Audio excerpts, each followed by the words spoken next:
ముందు దగ వెనక దగ కుడి ఎడమల దగ అంటే ముందు దగ వెనక దగ కుడి ఎడమల దగ మాక ఇంకొక ఆయన అంటాడు, నేరమే అధికారమై రాజ్యం ఏలుతుంటే చూస్తూ నిలబడ్డవాడు ప్రతివాడు నేరస్తులవుతాడు. నేరమే అధికారమై రాజ్యం ఏలుతుంటే చూస్తూ నిలబడ్డవాడు ప్రతివాడు నేరస్తులవుతాడని చెప్పి చెబుతున్నారు మహాకవి. ఇది ఒక చైతన్యమైనటువంటి ఒక సంఘం. ఇది ప్రశ్నించే తత్వాన్ని నేర్పుతుంది. ఇది బానిసతత్వాన్ని నేర్పదు. ఒక చెంప కొడితే రెండో చెంప చొప్పు అని గాంధీ సిద్ధాంతాన్ని నేర్పదు. అంటే ఏదే కాదు, ఇది చైతన్యమైనటువంటి కష్టాలకి కళలకి కారణాలు ఎవరు? 2 సంవత్సరాల మహాసభ తర్వాత మనం మళ్ళీ మన మహాసభ ఎందుకు జరుపుకుంటున్నాం? ఈ 2 సంవత్సరాల కాలంలో మన బతుకులేంటి? మన బతుకులకి ప్రభుత్వాలు ఏం గ్యారెంటీ ఇస్తున్నాయి? మనం 100 కోట్ల రూపాయలు మనం వాళ్ళకి ఆదాయం ఇస్తుంటే మనకి కనీసం ఉండటానికి ఇల్లు లేనటువంటి పరిస్థితి, పిల్లలు చదివించుకోవడానికి డబ్బు లేని పరిస్థితి. ఇవాళ చెప్తున్నటువంటి వాళ్ళంతా మన ప్రభుత్వాలు గతంలో ఏం చెప్పాయి, ఇప్పుడు ఏం చెప్తున్నాయి చాలా ఉన్నాయి. అన్నవాళ్ళు అంతా చెప్పారు, నేను అన్నీ చెప్పాను. కానీ చిన్న ఒక కథ చెప్పి, నాకు తెలిసిన కథ ఒక చెప్పి ముగిస్తా. ఒక గ్రామంలో ఒక చెరువులో చేపల కోసం ఒక ఆయన వలేశాడు. ఆ వలేస్తే ఆ వలలో చేపల పడకపోగా మొసలు పడదు. ఆ మొసలు పడిన తర్వాత ఒక పిల్లగాడు ఆడుకుంటూ ఆ చెరువు గట్టు మీద పోతున్నాడు. ఆ చెరువు గట్టు మీద పోతుంటే ఆ మొసలి చూసింది. మొసలి పిలిచింది, ఇట్లా మీ ఊళ్ళో ఉన్నటువంటి వాళ్ళు చేపల కోసం వాళ్ళు ఎత్తే నేను పడ్డా, కొద్దిగా ఆగితే ఆయన వస్తే నేను చచ్చిపోతా, నువ్వు ఎట్లా చేసావు నన్ను కాపాడాలని చెప్పి అడుగుతుంది. అడిగితే ఆయన వాళ్ళమ్మ చెప్పింది, నాన్న చెప్పింది, ఆపదలో నువ్వు ఆదుకోవాలి ఇట్లా అనేది ఉండే తెలిసి, మరి నువ్వు ముసలే కదా, మరి నన్ను చంపవా అని చెప్పేసి, భలే ఉన్నావు, నన్ను కాపాడినప్పుడు నేను చంపుతున్నా అని చెప్పేసి అంటాడు ముసలి. సరే పిల్లగాడు అమాయకంగా దాన్ని వల నుంచి తీస్తాడు బయటికి. అంటే దాన్ని వల నుంచి తప్పిస్తాడు.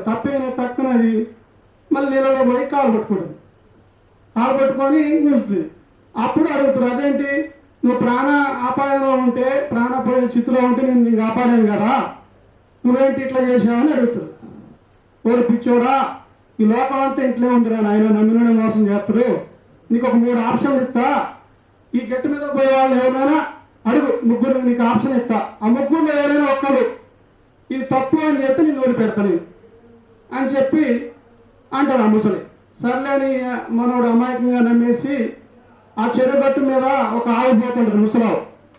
ఆ ముసలావు పోతుంటే ముసలావుని అడుగుతాడు, ఇట్లా సంగతి ఇట్లా అయింది, ముసలి ఇట్లా చేసిందని చెప్తే, వాళ్ళ నాయన నేనేం చెప్పాను, నేను చిన్నపిల్లగా పుట్టినప్పుడు నన్ను మంచిగా తలదూడారు, మంచిగా ఉన్నటువంటి ఎంటికల తాడు కట్టారు, అన్నీ చేసి ముద్దు చేశారు, కొద్ది పెద్ద అయ్యాక కాని మీదేసి భూమంతా దున్నుకున్నారు, పాలు ఇస్తే పాలు తీసుకున్నారు, ఇప్పుడు తీరా ముసలిదాన్ని అయిపోయి నడుము పడిపోతే నాకు తిండి దండగ ఎందుకని చెప్పేసి కట్టుబడికి అమ్ముతుంటే నేను ఎవరికి చెప్పుకోలేక నేను పారిపోతాను నాయన అని చెప్తుంది. ఈ అబ్బాయికి గుండె అలారం అయిపోతుంది. అంటే ఏంటి నా పరిస్థితి, భలేగా చెప్తుందంటే నన్ను మోసం చేస్తారు అనేది ఆ కథ చెబుతున్న పరిస్థితి. సర్లే అని చెప్పేది ఇంక 2 ఆప్షన్లు ఉన్నాయి. కానీ ఇంకొక ఆప్షన్ కోసం చూస్తే ఆ గట్టు మీదనే గాడిద పోతుంటుంది.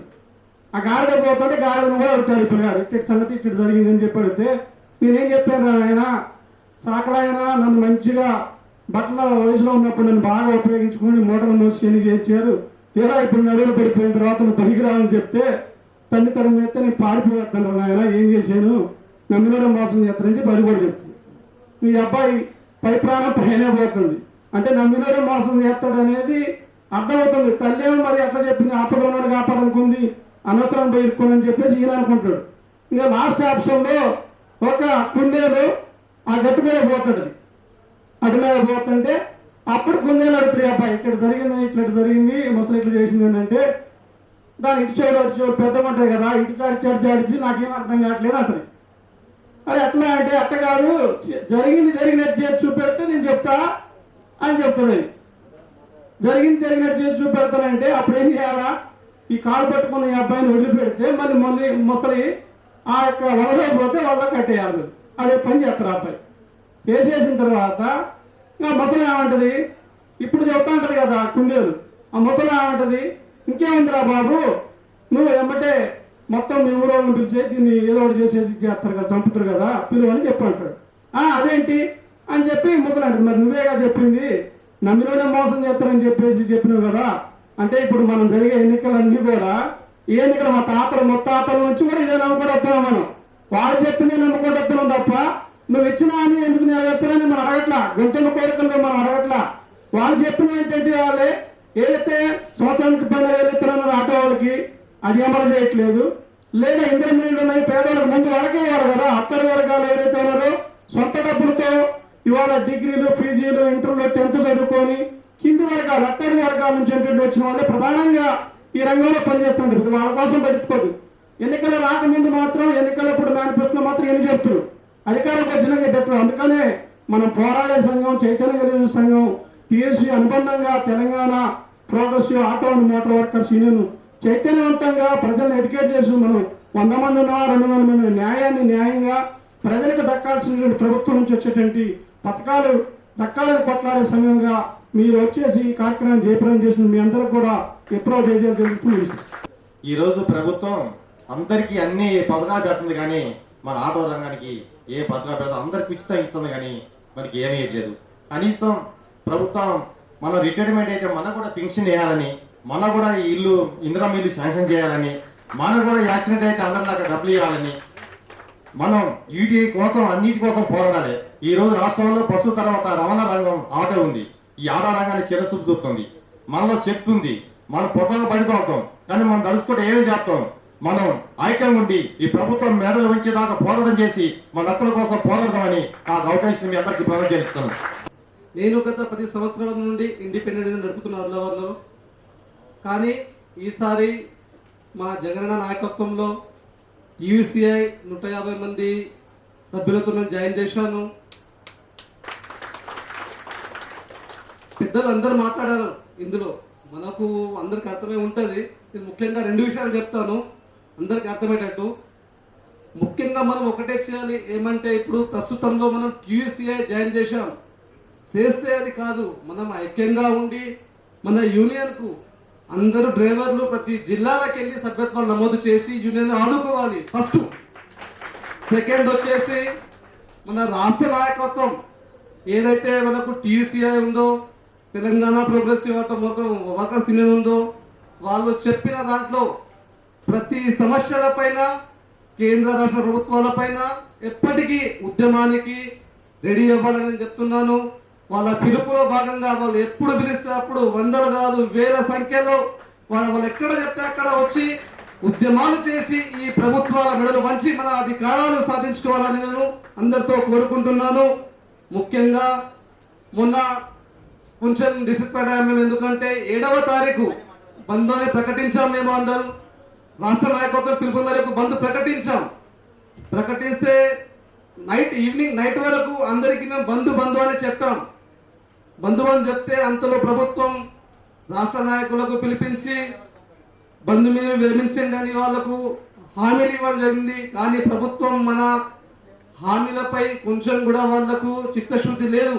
కాబట్టి ముందర ముఖ్యంగా మన టీయూసీఐ నాయకులు, రాష్ట్ర నాయకులు కానివ్వండి, జిల్లా నాయకులు కానివ్వండి, ఎప్పటికప్పుడు మనం అప్డేట్ అవుతూ ఉండాలి. వాళ్ళు ఏదైతే మనకు పిలుపునిస్తారో 10, 20 ఇట్లా కాకుండా 100,000 సంఖ్యలో వాళ్ళు ఎక్కడంటే అక్కడ వచ్చి ఉద్యోగించాలని కోరుకుంటున్నాను. ఈ అవకాశం ఇచ్చిన ప్రజలందరికీ నా జైభీమ్.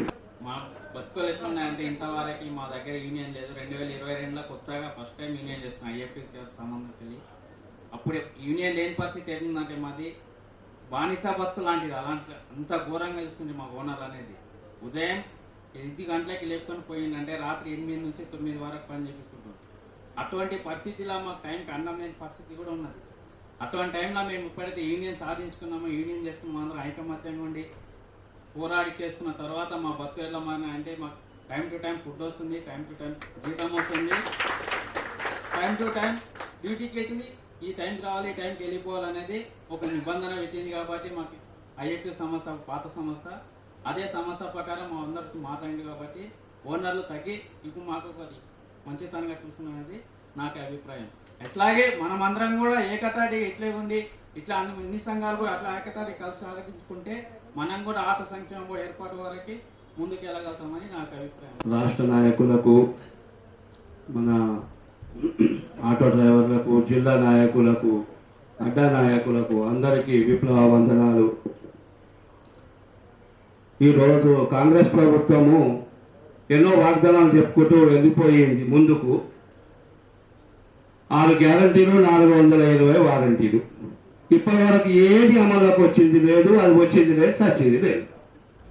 దీన్ని పోరాడాలనుకుంటే మన టీఆర్ఎస్ పోరాడుతుంది. కాకపోతే మనం అందరం ఏకమైతేనే పోరాడతారు తప్ప కానీ టీఆర్ఎస్ నాయకులు పోయి పోరాడితే అయ్యేది కాదు.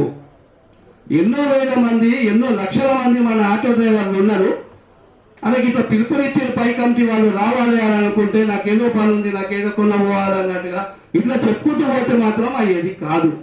అందరికీ దయచేసి చెప్తున్నా, ఆటో డ్రైవర్లు కానీ నాయకులకు అందరికీ దయచేసి చెప్తున్నాను, అందరూ ఏ పిలుపు మేరకు, పెద్దలు చెప్పిన పిలుపు మేరకు అందరూ రోడ్డు మీద నిలబడితే సచ్చినట్టుగా మనం అనుకుని సాధించుకుంటాం. కాబట్టి అందరికీ నేను మనవి చెప్తున్నాను. ఈ అవకాశం ఇచ్చిన పెద్దలకు ధన్యవాదాలు చెప్తూ సెలవు.